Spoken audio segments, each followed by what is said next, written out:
Thank you very much. We are here at the current hospital to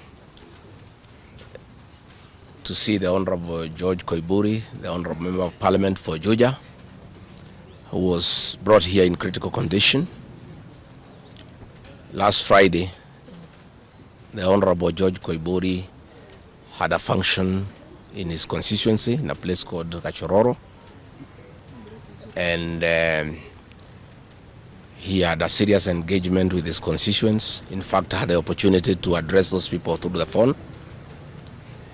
And after he left the ceremony, he was accosted by officers from the DCI who chased him, and he was able to escape using a motorbike with the help of the local constituents. His vehicle was impounded and his driver was arrested. That vehicle is still in the hands of the DCI.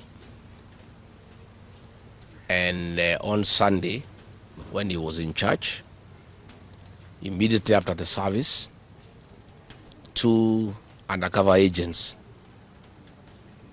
of a killer squad that has been put in place to deal with elected leaders who are not supportive of William Ruto abducted him in full glare of the church members, and in the process almost harmed his wife. It is not known where he was taken to, but after a serious search early this morning, he was found in a coffee plantation in Kibichoi, that is in the Githunguri constituency, badly beaten and in very serious condition. He was taken to a hospital for first aid and later brought here where he was admitted. And I've just seen him and I've talked to the doctors, and they have confirmed that the Honorable George Koimburi was tortured by professionals. He has serious soft tissue injuries. This is torture normally done by professionals. He has lost his voice, and the doctors are working round the clock to restore his vocal cords. And the Honorable Koimburi has been able to communicate through writing because he is not able to speak. That some chemical was administered through inhalation, and the doctors have told us that preliminary investigations confirm that that chemical has interfered with his vocal cords. The doctors have assured us they are doing everything within their power to make sure that he is out of danger. They have taken blood and urine samples to private laboratories, different ones, so that they can establish what could have happened in matters poisoning.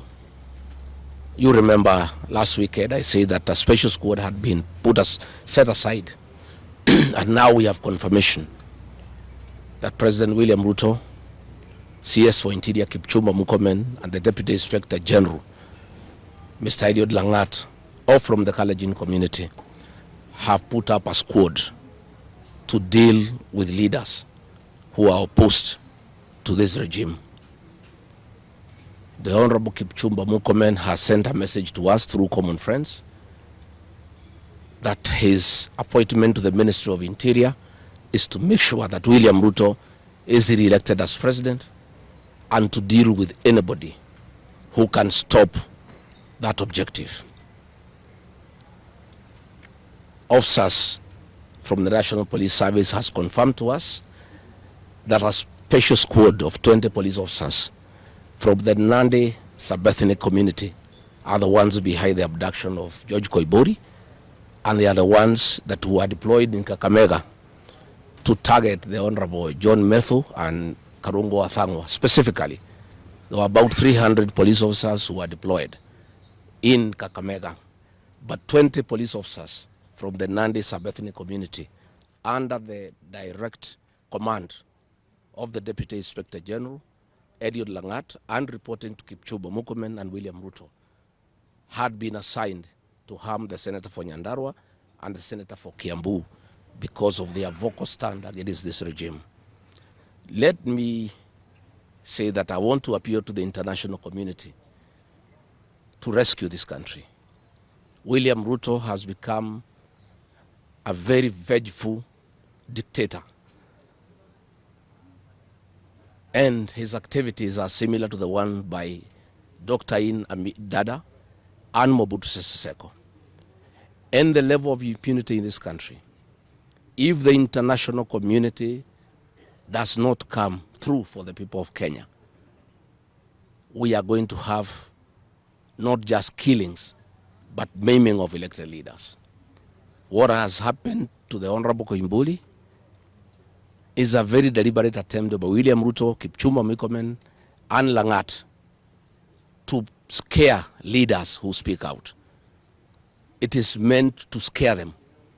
It is meant to sell them fear so that they can stop agitating for the liberation of this great republic. And I want to say that William Ruto must know it is these leaders, it is not these leaders who are against his rule. It is the people of Kenya. These leaders are simply articulating what the people of Kenya are saying. And even if he targets these leaders to kill them, to maim them, he cannot do the same to each and every Kenyan. And I want to tell him to stop spreading the narrative that the rebellion against him is coming from the people of Mount Kenya region. This rebellion is across the country, from Western Kenya, Coast Province, Northeastern, Nyanza, including his native North Rift and South Rift.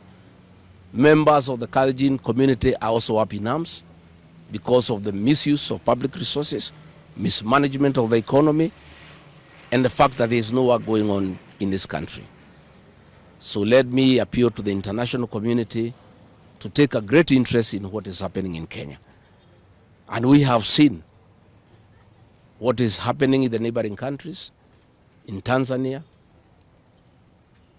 the suppression of civil society, and all those things are stemming from here in Kenya.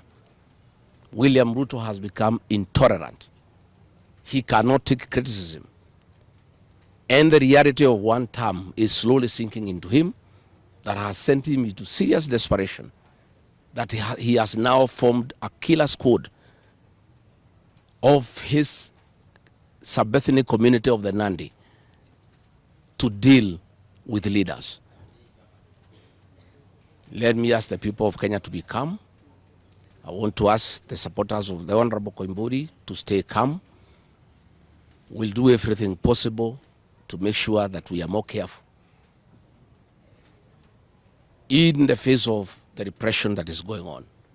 You are aware that members of parliament opposed to this regime, their bodyguards have been disarmed so that they stop going for meetings and feel vulnerable. But it is very clear why they have been disarmed is to allow members of that gang that has been formed by the president to abduct them and to threaten them. And if anything happens to these members of parliament, to any leader in this country opposed to William Ruto, the president will be held to account. And let me tell William Ruto, people of Kenya cannot elect you by force. They elected you on their own free will. You are a popular leader 3 years ago, and you messed yourself up through bad governance, one-man rule, theft of public resources, wanton corruption, and tribalism. You cannot blame any of us here for the situation you find yourself in. The one-term movement is unstoppable, and there is nothing the president can do. He can kill these leaders, he can abduct them, he can torture them, but he cannot do that to all the people of Kenya. So I want to urge members of parliament and senators and others not to give up. Nobody can die from morning to evening. You can only die once.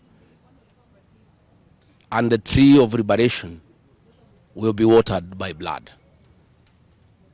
The Honorable George Koimburi is a hero of the Kenyan people. What he has undergone, the torture, the pain he is in, the anguish to his family members is not in vain. This liberation will take place, it will happen.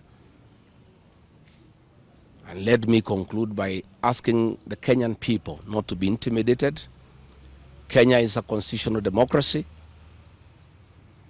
They are entitled to cast their vote the way they want. And William Ruto cannot force the people of Kenya to elect him. And there is nothing he can do about it.